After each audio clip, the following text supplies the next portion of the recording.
ॐ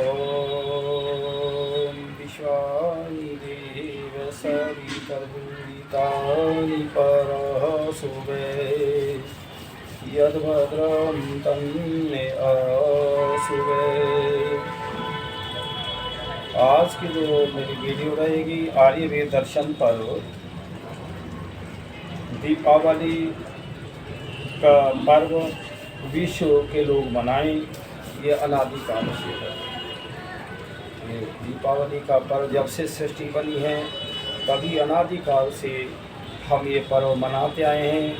इस पर्व को मनाते हुए 1,98,8,53,123 वर्ष हुए।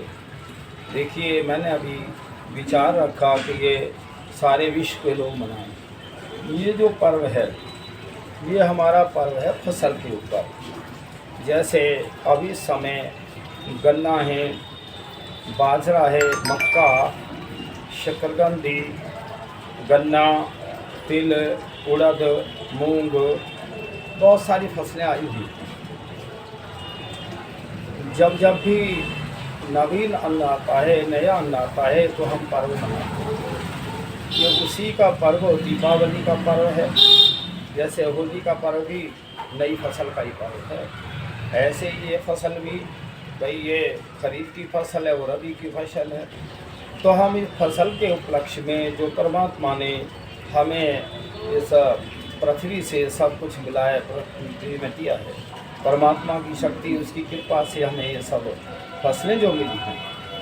तो अब दीपावली के दिन हम और चावलों को भून करके धान को खीलों का वितरित करते हैं, एक दूसरे को देते हैं, प्रेम बढ़ाते हैं और हम प्रसन्नता मनाते हैं।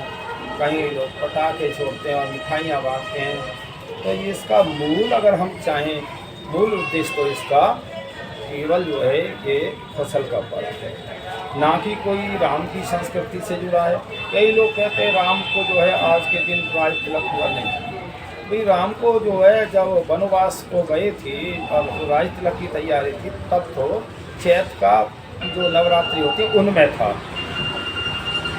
जब उनमें था तो अब 14 वर्ष कब होंगे, या तो 14 वर्ष चैत की नवरात्रि में ही तो होंगे। तो इस समय ये दीपावली का पर्व राम से नहीं होता। हाँ, इससे जो अब 2 दिन पहले आता है लक्ष्मी पूजा। लक्ष्मी पूजा, लक्ष्मी कहते किसको हैं? लक्ष्मी तो जो घर में पत्नियां होती हैं, स्त्रियां होती हैं, लक्ष्मी हैं। इनका सम्मान करना चाहिए, आदर करना चाहिए। यही लक्ष्मी। किसी भी चीज़ की पूजा है, मान लीजिए हम वृक्षों की पूजा कर रहे हैं तो वृक्षों को हम जल दें, खाद दें, वृक्षों की पूजा है। और कहीं हम वैसे ही उनका किसी और तरह हल्दी या कोई रंग लगा करके करें तो पूजा नहीं है। अभी हमने कोई विद्वान आ जाए, उसकी हम पूजा करें, कैसे करेंगे? उसका हम पूछेंगे तो बीमार है, दवाई की, खाने पीने की, वस्त्रों की। इसी प्रकार जो लक्ष्मी पूजन है वो रुपया, सोना, चांदी का पूजते हैं, लेकिन लक्ष्मी तो घर में पत्नी होती है। तो इसलिए उनका सम्मान, आदर करना चाहिए। और भाई इससे पहले एक अभी एक और पर्व निकल गया जो पुत्रों की इच्छा के लिए एक वो भी व्रत किया था स्त्री, हाँ, पुत्र प्राप्ति के लिए। तो ये सारा जब पति पत्नी प्रसन्नता में रहेंगे, घर में आनंद होगा, पुत्र प्राप्ति भी होगी। फिर वो पुत्र का विषय यहाँ नहीं दिया जाए, फिर मैं बताऊँगा। तो मेरा कहने का मतलब है आज का जो दीपावली का पर्व है ये फसल का पर्व है, ना कि किसी कोई जाति, बिरादरी, धर्म का पर्व है। परमात्मा के यहाँ क्या, परमात्मा के यहाँ तो सब एक है। जब हम मनुष्य इस सृष्टि पे आए और उसने जब भेजा तो हम सब आर्य लोग थे, श्रेष्ठ भेजे उसने परमात्मा। अगर ऐसे ही कहीं वैसे ही होते कि कहीं बम बनाने वाले और राक्षस क्रूर होते तो ये सृष्टि चलने का। इसलिए विचार करो। देखिए, ये पर्व चाहे हिंदू है, मुस्लिम है, सिख है, ईसाई है, जो भी जो है सबको ये पर्व मनाना चाहिए, क्योंकि ये अन्न का पर्व है। और अन्न से ही ये प्राण जीवित रहता है। प्राण ही जीवित ना रहेगा तो हमारा शरीर भी नहीं चलेगा। इसलिए उस परम पिता की कृपा से भाई ये हमें नया अन्न मिला है, इसीलिए हमें ये वो पर्व मनाना चाहिए। अब से पहले क्या था, बरसातें थी, मकानों में सीलन थी, मकानों में गंदगी थी, तो उसने लिपाई पुताई करी है, सफ़ेदी कराते हैं। तो उसके बाद में देखिए जिस दिन ये कार्यक्रम हो उस दिन हवन करना चाहिए। यज्ञ से जो शुद्धि होती है, यज्ञ से घरों के रोग के कीटाणु नष्ट हो जाते हैं और सुगंधी होती है, वातावरण बढ़िया रहता है, आत्मिक बल मिलता है और हम परमात्मा का भी वो कार्य, तो परमात्मा के लिए तो क्या करना है। पर जब हम इस प्रकृति से जो लेते हैं उस परमात्मा और उस प्रकृति को शुद्ध करने के लिए यज्ञ जो है बहुत सर्वश्रेष्ठ उपाय है। यज्ञ करना चाहिए। प्रत्येक पर्वों में जब भी हम मनाएं तो यज्ञ करें। दूसरी बात में मैं और बताना चाहता हूँ कि महर्षि देव दयानंद जिन्होंने देश को आज़ादी दिलाई, जिनके विचारों ने क्रांतिकारियों ने बलिदान दिया, तो उनका जो बलिदान दिवस है वो भी दीपावली के दिन था। और उस समय जो दीपावली थी 30 अक्टूबर और 1887 में, तो वो जब स्वामी जी ने शरीर छोड़ा तो अजमेर की विनायक कोठी में उन्होंने शरीर पूरा किया। और देखिए 100 वर्ष के बाद शताब्दी उनकी को मनाई गई, 100 वर्ष मृत्यु की। तो सारे विश्व के लोग आए, उसमें तो मैं गया था। तो मैं 10 लाख लोग आए थे। महर्षि ध्यान के निर्माण शताब्दी में 10 लाख लोग आए और कितनी अच्छी व्यवस्था थी। मैंने तो कहीं ऐसी व्यवस्थाएं ना देखी। 3 दिन कार्यक्रम रहा। 3 दिन के लिए बड़े बड़े वो थे तंबू, टेंट लगे हुए। एक एक टेंट में 500-500 आदमी रह जाएं और नहाने धोने की पूरी व्यवस्था है और 10 लाख लोगों के लिए खाने की व्यवस्था थी। तो ये देखो आर्यों का साहस और बलिदान। और देखो 10 लाख लोगों में जरा 1-2 बातें बताता हूँ, क्योंकि मैं विषय आज दूसरा है।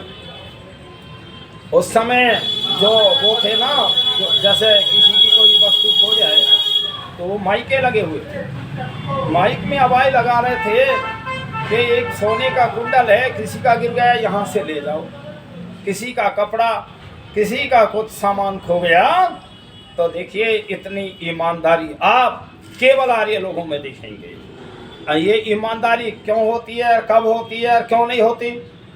इसका मूल कारण है जब हम ईश्वर को समझ लें कि ईश्वर कण कण में है, मेरी आत्मा में है, मेरे कर्मों को जान रहा है, मेरे अच्छाई बुराइयों को जान रहा है। उसके छुप के, उसे छुप करके मैं जो भी पाप करूँगा तो मैं अपराधी हूँ, उसका दंडनीय होऊंगा। तो इस प्रकार ये तभी जो है देखिए अपराधों में आर्य का नाम कहीं नहीं आता कि कोई अपराधी हुआ हो। आर्य गुरुकुल का पढ़ा छात्र, कोई विद्वान, आचार्य और अन्य सब मिलेंगे। ये विचार करो, संसार के लोगों, अच्छाइयों को ग्रहण करो, बुराइयों को छोड़ो। तो मैं थोड़ा सा अब ऋषि के ऊपर चर्चाएं करूँगा। जब ऋषि दयानंद के आने से पहले यहाँ क्या था? दुनिया वालों ते दयानंद दीप जलाने आया था, भूल चुकी थी राहें अपनी वह दिखलाने आया था। घोर अंधेरा जग में छाया, नजर नहीं कुछ आता था। मानव की ठोकर से जब ठुकराया जाता था, आर्य जाति सोई पड़ी थी उसे जगाने आया था। महर्षि दयानंद के समय भारत देश गुलाम था, दूसरे विदेशी शासक लोग राज करते थे। भारत में तो ठोकर मार करे भारतीय को, और वो तब कहते तुम्हें कोई काला कहते, कभी कुछ कहते, और ठोकर मार के बूटों की तब जो है तुमसे बात करते। ये हालत थी भारतीयों तुम्हारी। दुनिया वालों देवतानंद दीप जलाने आया था। भूल चुकी थी राहें अपनी, वह दिखलाने आया था। बट गया सारा टुकड़े टुकड़े भारत देश जागीरों में। शासन करते लोग विदेशी, जोश नहीं था वीरों में। पराधीन भारत माँ को स्वाधीन कराने आया था। दुनिया वालों देवतानंद दीप जलाने आया था। भूल चुकी थी राहें अपनी, वह दिखलाने आया था। जब तक जग में दसों दिशाएं कुदरत के ये नजारे हैं। सागर नदियाँ धरती अंबर जंगल पर्वत सारे हैं। पथिक रहेगा नाम ऋषि का, क्योंकि जन मन भाया है। महेंद्र रहेगा नाम ऋषि का, क्योंकि जन मन भाया है। दुनिया वालों देवतानंद दीप जलाने आया था। भूल चुके थे राहें अपनी, वह दिखलाने आया था। देखिए ऐसी ऋषि में क्या वो थी। पहले हम गुलाम क्यों हुए, और फिर और कोई संगठन क्यों ना देश को आज़ाद कर सका, मेरा ये विषय है। देखिए ये जो भाई हिंदुस्तान कहते और हिंदू रहते, हिंदुओं की जो मान्यता है ना वो अलग अलग है। अलग अलग इनके धर्म मत और विचारधाराएं, मूर्तियां, पूजा और इनके मंदिर और वो सारे अलग अलग विचारधारा। जब हम कोई बात करते हैं, किसी की चर्चाएं करते हैं बात की, तो अलग अलग विचारधाराएं आ जाती हैं, संगठन नहीं बनने पाता। ये संगठन जो सारा बना आर्यों का ऋषि दयानंद की कृपा से बना। ऋषि दयानंद ने ये समझाया था कि जो वेद हैं वो ईश्वरीय वाणी है। इस संसार के लोगों, तुम जो है आर्यों की बात को समझो और वेदों को पढ़ो, तो ये सारे लड़ाई झगड़े समाप्त हो जाएंगे। जिसके ऊपर तुम लड़ाई झगड़ा करते हो, क्या इस संसार के तुम स्वामी बन सकते हो? अपराध करके पाप कमा के यहाँ से और जाओगे, अगला जन्म पशु पक्षियों में होगा तुम्हारा, मनुष्य तो मिले का जन्म नहीं मिलेगा। तो इसलिए विचार करो। वो आर्यों की मैं तुम्हें एक बात बताना चाहता हूँ, चाहे विश्व में आर्य कहीं भी रहे, चीन में, जापान में, भारत में, चाहे पाकिस्तान में कहीं रहे, एक प्रश्न में मैं करता हूँ, सारा विश्व के आर्य और एक प्रश्न का एक ही जवाब देंगे सब। और जितने मत मतांतर धर्म हैं वो अलग अलग देंगे, क्योंकि उनकी एक विचारधारा है ही नहीं, वो समझ नहीं पाए सिस्टम को। इसलिए ऋषि दयानंद का जो मिशन कार्य किया और भारत देश आजाद हुआ। चलिए, धन्य है तुमको ए ऋषि, तूने हमें जगा दिया। सो के लुटो रहे थे हम, तूने हमें बचा लिया। अंधों को आंखें मिल गई, मुर्दों में जान आ गई। जादू सा क्या चला दिया, अमृत सा क्या पिला दिया। वास्तव में यहाँ आंखें भी नहीं थी, अंधे ही थे। अंधे का मतलब ये है जैसे एक भेड़ जा रही है और भेड़ वो एक भेड़ अगली कुआं में गिर गई, सारी भेड़ें वहीं गिर जाएंगी उसके पीछे। ये हालत भारतीयों की थी। और जो वेद को छोड़ करके संसार के लोगों, तुम्हारी आंख खोलने वाला कोई दुनिया का ग्रंथ नहीं बना है वेद के अलावा। तो अगर जो वेद को ना पढ़ें वो ज्ञान से अंधे हैं। अंधे का मतलब ये, तो इसलिए वेदों को पढ़ो। ऋषि दयानंद ने जब प्रचार किया, वेदों को बताया, तो उन्होंने कहा मेरा अपना कोई ऐसा मत पंथ नहीं है जिसे मैं चला रहा हूँ। ये केवल जो प्राचीन संस्कृति महाभारत काल के बाद से जो समाप्त होगी उसको मैं प्रचलित कर रहा हूँ। मैंने तो वही जो वेदों की बात को लेकर चल रहा हूँ, मेरा कोई व्यक्तिगत इसमें वो नहीं है। धन्य है तुमको ए ऋषि, तूने हमें जगा दिया। सो सो के लुट रहे थे हम, तूने हमें बचा लिया। तुझ में कुछ ऐसी बात थी स्वामी जी तेरी बात पर, कितने शहीद हो गए, कितनों ने सिर कटा दिया। भारतवर्ष की आज़ादी में जो 85% से आर्य लोगों का बलिदान है। एक विचारधारा थी, सबने सत्यार्थ प्रकाश को पढ़ा था। ए दुनिया वालों, तुम अगर सच्चाई जानना चाहते हो, अच्छाई के मार्ग पर चलना चाहते हो चाहते हो और जीवन का उद्देश्य चाहते हो तो सत्यार्थ प्रकाश पढ़ो। सभी भाषाओं में आजकल शायद उपलब्ध हैं। तो इस सत्यार्थ प्रकाश में तर्क वितर्क है, उसके अंदर ज्ञान क्या है अज्ञान क्या है यही सीखे हुए सत्य का अर्थ, यही तो है सत्यार्थ प्रकाश। और मैं कहूँ जितने वकील हैं वकीलों को सत्यार्थ प्रकाश पढ़ना चाहिए। एक बार विश्व के वकीलों का कंपटीशन हुआ, कंपटीशन में जिसने सत्यार्थ प्रकाश पढ़ा था वो सबसे फर्स्ट आया। ये विचार करो, सत्यार्थ प्रकाश अपने में वकालत है। जब मेरा रास्ता कौन सा सही है कौन सा गलत है, वो रास्ता सब सत्यार्थ प्रकाश में बताया जाता है। धन्य है तुमको ए ऋषि, तूने हमें जगा दिया। सो सो के लुट रहे थे हम, तूने हमें बचा लिया। श्रद्धा से श्रद्धानंद ने सीने पे खाई गोलियां, हंस हंस के हंस राज ने तन वन में धन लुटा दिया।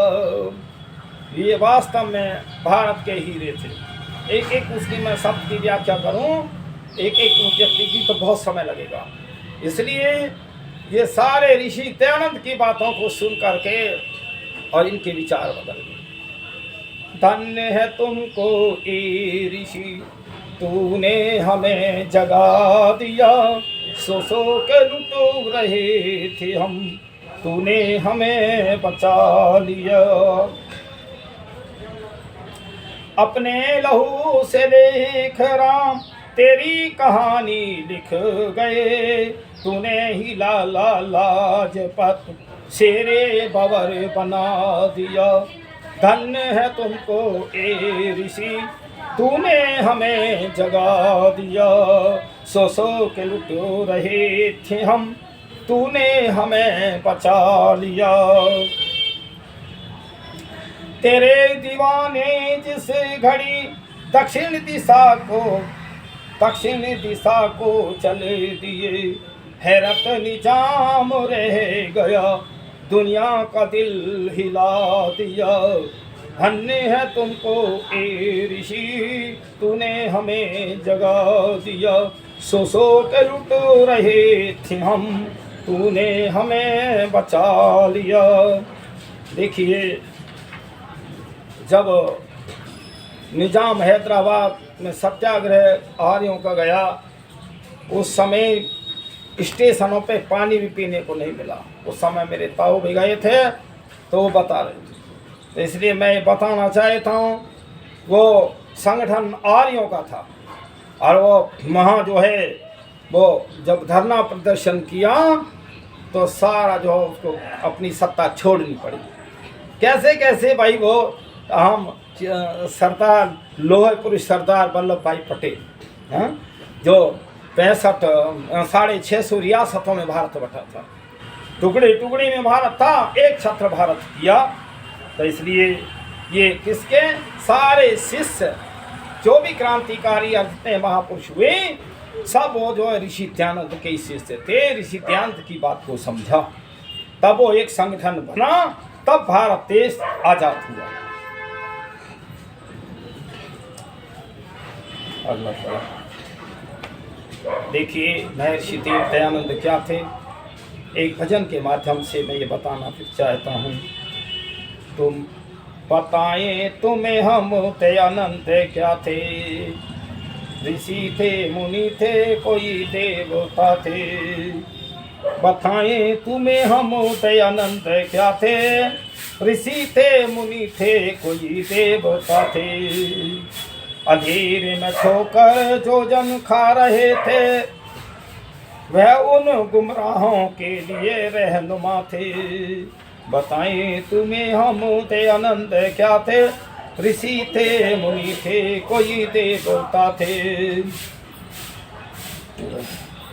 जिन्हें हमने गलती से समझा था दुश्मन, वही राष्ट्र नौका के नाविक महा थे।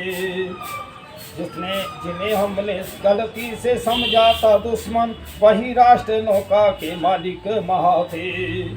बताएं तुम्हें हम थे आनंद क्या थे, ऋषि थे मुनि थे कोई देवता थे। उन्हीं की थी हिम्मत बचाया अगर ना, निशा हिंदुओं के मिटे जा रहे थे। उन्हीं की थी हिम्मत बचाया अगर ना, निशा हिंदुओं के मिटे जा रहे थे। बताएं तुम्हें हम दयानंद क्या थे, ऋषि थे मुनि थे कोई देवता थे। गरज कोई माने न माने मुसाफिर, दयानंद दर्द वतन की दवा थे। गरज कोई माने न माने मुसाफिर, दयानंद दर्द वतन की दवा थे। बताएं तुम्हें हम दयानंद क्या थे, ऋषि थे मुनि थे कोई देवता थे। ऋषि के इतने उपकार हैं कि इतने नाम में तारे भी नहीं हैं। इतने उपकार ऋषि ने संसार के लोगों को किया। हर बात में ऋषि ने विचार करके और अपने प्रचार में पुस्तकों से सबको जो है उन्हें ज्ञान दिया। चलिए, भारत का कर गया बेड़ा पार वो मस्ताना योगी, सोथों को कर गया फिर बेदार वो मस्ताना योगी। भारत का कर गया बेड़ा पार वो मस्ताना योगी, सोथों को कर गया फिर बेदार वो मस्ताना योगी। ईंटें और पाथर खाए गोली से ना घबराए, घातक पर कर गया सच्चा प्यार ओ मस्ताना योगी। ईंटें और पत्थर खाए गोली से ना घबराए, घातक पर कर गया सच्चा प्यार वो मस्ताना योगी।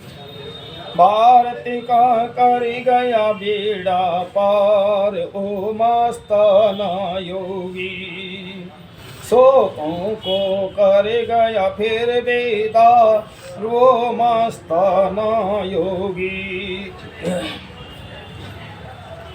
भूले थे वेद की वाणी, करते थे सब मन मानी, वेदों का कर गया फिर प्रचार वो मस्ताना योगी। भूले थे वेद की वाणी, करते थे सब मन मानी, वेदों का कर गया फिर प्रचार वो मस्ताना योगी। भारत का कर गया बेड़ा पार वो मस्ताना योगी, सोतों को कर गया फिर बेदार वो मस्ताना योगी। विधवा उद्धार करके सो दीप प्रचार करके, दलितों का कर गया फिर उद्धार वो मस्ताना योगी। देखिए, महर्षि देव दयानंद ने कहा है, कोई अगर स्त्री विधवा हो गई किसी कारण से, क्योंकि एक साथ तो रहते हैं, तो दोबारा भी कर सकती है, दोबारा यहाँ तक कि बहुत दसियों तक भी वो कर सकती है, पर ऐसे ही पुरुष भी कर सकता है। अगर कोई विधुर है वो दूसरी किसी विधवा या उससे वो भी अपना कर सकता है। तो देखिए इस प्रकार ऋषि दयानंद ने क्या, हमारे ऋषियों ने रास्ते खोले हुए हैं, लेकिन बीच बीच में जो अंधी परंपरा रही है वो सारे जो है लोगों ने उस पर बहुत इतराई ढोंग और पाखंड समझा। तो इसलिए भाई वो मनुष्य तो इस संसार में अपना जीवन काटने के लिए, समय गुजारने के लिए, धर्म कार्य करने के लिए एक संगठन आपस में आवश्यकता होती है। तो देखिए रास्ते बहुत खोले हैं, ऐसा नहीं है। विधवाऊ प्यार करके शुद्धि प्रचार करके दलितों का कर गया फिर उच्चार वो मस्ताना योगी। भारत का कर गया बेड़ा पार वो मस्ताना योगी। देखिए जो कुछ भाई हमारे किसी कारणवश भूलवश अज्ञानता में विधर्मी हो गए, उनके लिए रास्ता भी ऋषि ने खोला। और मैं तो ये संसार के लोगों, तुम सब भटक रहे हो, तुम भटक रहे हो, तुम सब आर्य थे, आर्यों की संतान हो। कोई मुझे ये बता दे कि भाई सृष्टि के अनादि में मनुष्य किस रूप में था, परमात्मा ने हमको कैसे पैदा किया। परमात्मा ने देखिए दो समुदाय थे सृष्टि के आदि में, एक तो आर्य और एक अनार्य। अनार्य के माने मूर्ख या अनपढ़ कुछ कह लो, लेकिन जो बढ़िया लोग थे, अच्छे लोग थे, जो संध्या या हवन करने वाले वो आर्य थे, श्रेष्ठ थे। अब मैं ये बताना चाहता हूँ दुनिया वालों, तुम श्रेष्ठ बनना चाहते हो या अनार्य बनना चाहते हो?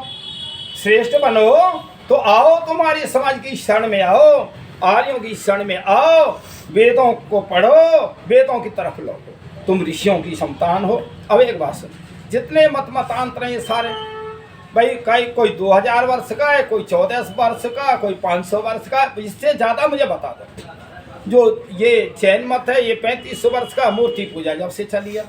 अगर हम बहुत प्राचीन में लौटते हैं, महाभारत काल के पश्चात जाते हैं, हम राम का जीवन पढ़ते हैं, श्री कृष्ण का पढ़ते हैं, तो तुम कौन थे ये बताओ पहले। और जब से तुमने अलग न्यारे धर्म मत पंथ चले हैं, तभी से ये झगड़े बढ़ रहे हैं और अधर्म की तरफ जा रहे हो, धर्म नहीं कर रहे, ये अधर्म।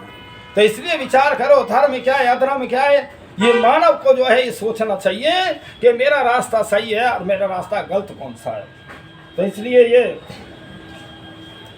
भारत का कर गया बेड़ा पार वो मस्ताना योगी, सोतों को कर गया फिर बेदार वो मस्ताना योगी।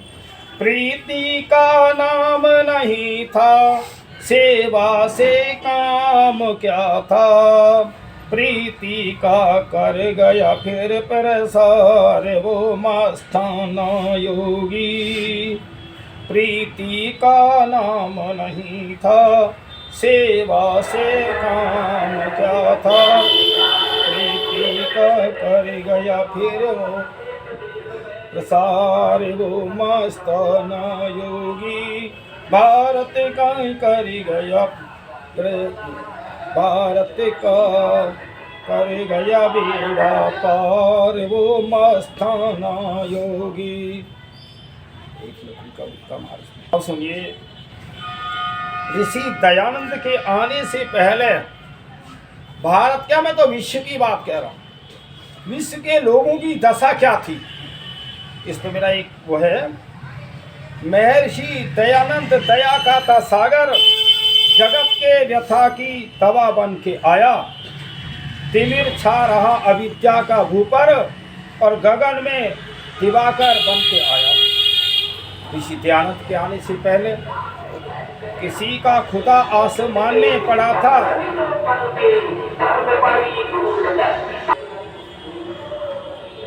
अभी चर्चा थी महर्षि दयानंद के आने से पहले।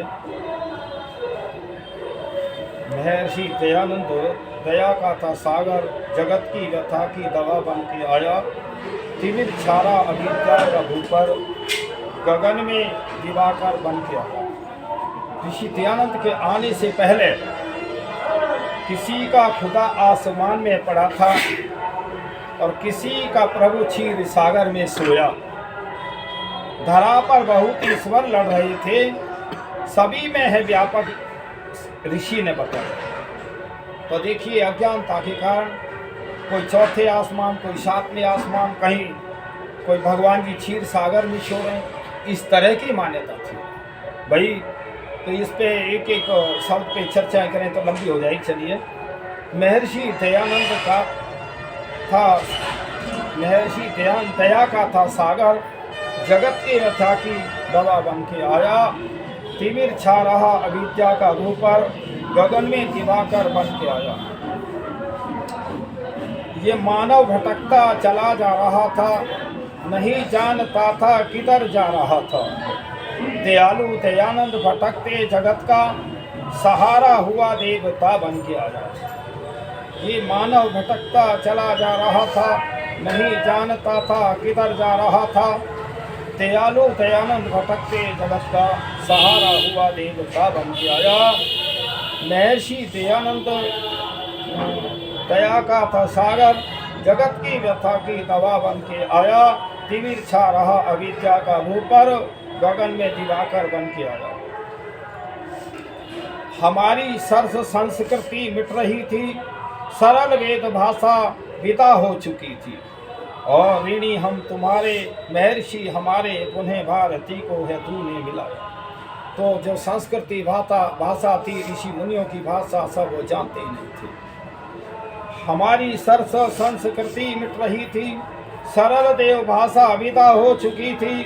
ऋणी हम तुम्हारे, महर्षि हमारे, उन्हें भारती को है तूने मिलाया। तो महर्षि दयानंद दया का था सागर, जगत की व्यथा की दवा बन के आया। तिमिर छा रहा अविद्या का ऊपर, गगन में दिवाकर बन के आया।